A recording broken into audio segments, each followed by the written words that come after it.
So shall we shout praise the Lord? Praise the Lord. Let's clap our hands to the Lord. Hallelujah.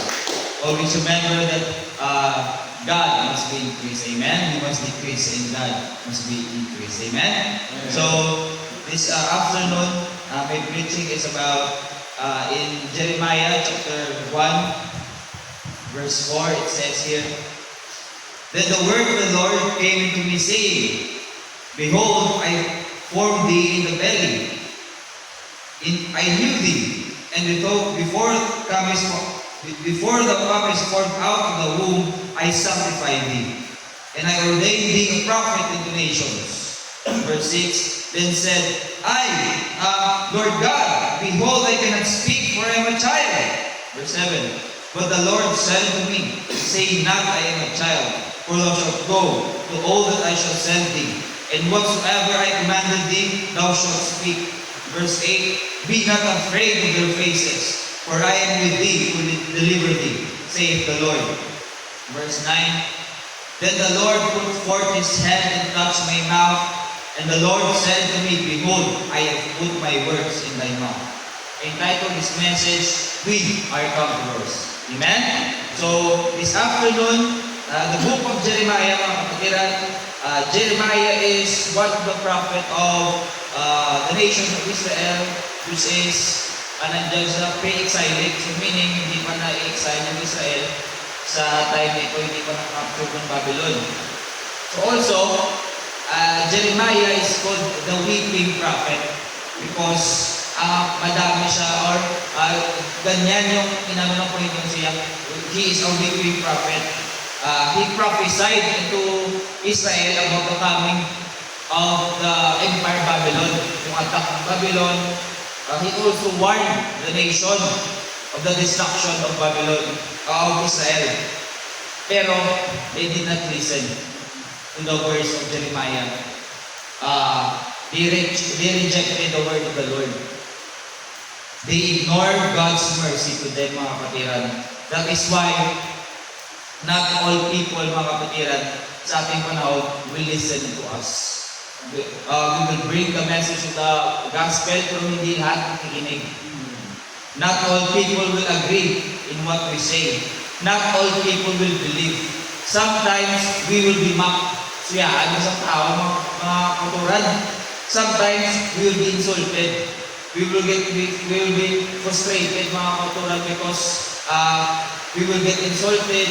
Sila na mga Bible, mga apostole. We will be labeled as mga nagpaparpalang, napanginto. But always remember mga kapatiran, Hebrews chapter 10, verse 23, it says, "Let us hold fast the profession of our faith without wavering, for He is faithful that promise." Hallelujah. That is why this afternoon, we still continue to believe, we still continue to strive, mga kapatiran, we continue to stand, mga kapatiran, because God is a covenant-keeping God, mga kapatiran.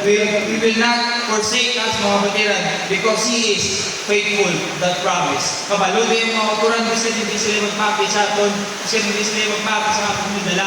Always remember that the promise of God is true, mga kapatiran. Kasi nila, insulto ka, mga kapatiran, but always remember that God is our covenant-keeping God, mga kapatiran. Ang bumisa sa inyong mga pagtutuod, amen? He holds the eternal life. That is why, mga kapatiran, hindi kong magduwa-duwa, hindi kong maghadlok to preach the word of God. Always instant in season and out of season. Preach the word, mga kapatiran. Even though hindi sila magpati, just preach the word, mga kapatiran. Di nga ang magpati lang na. That is why our ato niya, goal mga kapatiran ng Bible, "Go ye and preach the gospel to every creature." Diba? Kasi hindi man sila mag-convert, wala problema, kanya we preach the word, mga kapatiran. Amen? So, hambal diri in verse 5, in Jeremiah 1 verse 5, "Before I formed thee in thy belly, I knew thee, and before thou camest forth out of the womb, I sanctified thee, and ordained thee a prophet unto the nations." Meaning, mga kapatiran, Jeremiah, mga kapatiran, is chosen by God. He sanctified by God, pinili siya, mga kapatiran, to be a prophet. But always remember, mga kapatiran, a prophet, mga kapatiran, the price of being a prophet is not easy. Jeremiah was insulted. Jeremiah, di babayan, di reject. Wala may namatay siya kumotoran, but always remember that God is on your side.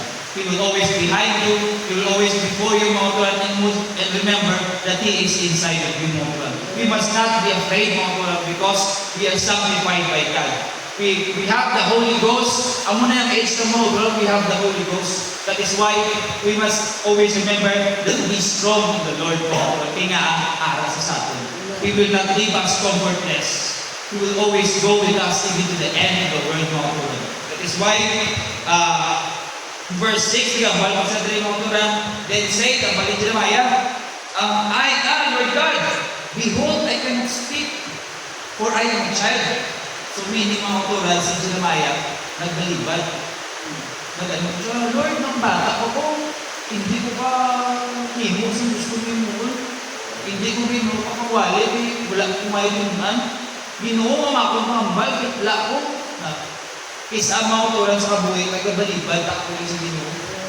Isama ko turan, ang atong nga obrata nila, abi mo, kahit hindi mo kaya, pero kaya mo, but because nagkabalibad ako sa Ginoo, hindi ko kaya, bata ko, hindi ko sila kaya, Ginoo.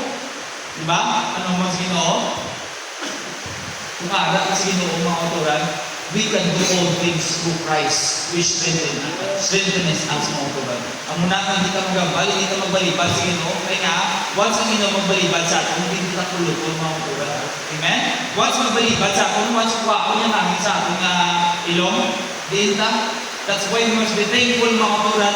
Mabiskat, ang ulang na yung mga turan, biskat hindi ka palos ng iba, we're not very intellectual, hindi kita maayo magambal, but because, mga turan, we ordained sa Ginoo, because we have the Holy Ghost, mga turan, we have the dynamite inside of us, that anytime, mga turan, it will explode. That is why, hindi nyo po pagkamayo, hindi nyo nabaton, Holy Ghost, mga turan, is the gift of God for you. It will give you the power, mga turan, power to face them, mga turan. Even though, sa ano na sila mga dako, sa ano na sila mga turan, but because we have God, we will not be afraid for them. Preach the word, mga turan, in season and out of season, mga turan. Amen? But in verse 6, ano ba sino? But the Lord said to me, say not I am a child. Hindi ko magbalibad. Hindi ko irason niya, bata ka pa. Hindi ko irason niya, wala ka timunan. Hindi ko irason niya, hindi ko Lord college graduate. Lord, grade 12 pa lang po. First year high school pa lang po. Ang tumahang ko mga tingulang na. Mas, ko sa akin, hamblong ko sa akin. Pero ano mo sino? Say not that you are a child. Kaya ano kaya? For thou shalt go to all that I shall send thee. Kung siya mga turan, biskan kayo itaw mga turan, ang ginuod ka. Kung siya mga turan, ang bayan din. And whatsoever I commanded thee, thou shalt speak. Be not afraid of their faces. Hindi ka magkadlok sila. Kaya nga, may Diyos din inalagan mga turan. The Holy Ghost will bring us fire mga turan. Hindi ka magkadlok. Kano? Biskan amunin sila mga turan. Biskan grabe nila tinunan. Biskan grabe nilang nagyat, grabe nilang mga accolades sa kabuhay, mga titles nila, abogado, ano pagit, maestro, kitaya, hindi nyo po pagamayan ang nabago. Kaya nga, Holy Ghost, mga tulad, is enough to fuel you, mga tulad, to go, kundi mga ang voice ng Ginoo, mga tulad, always remember that if you have God in your life, mga tulad, He will strengthen you. He will go before you, mga tulad. He will go before you into the ends of the world. But you know, hindi ka pabayaan sa Ginoo, mga tulad. He will always be there for you. Just seek the mind of God. Just always remember that without God, you are nothing, mga tulad. That is why we must keep the Holy Ghost inside of us, mga tulad. Kaya nga, gusto hindi naman agad ko, basta may Ginoo, mga tulad, hindi kita po may tulad. Amen? Bala pa dito. Verse 8, be not afraid of their faces, for I am with thee to deliver thee, saith the Lord. Verse 9, mga tulad, ang kaya?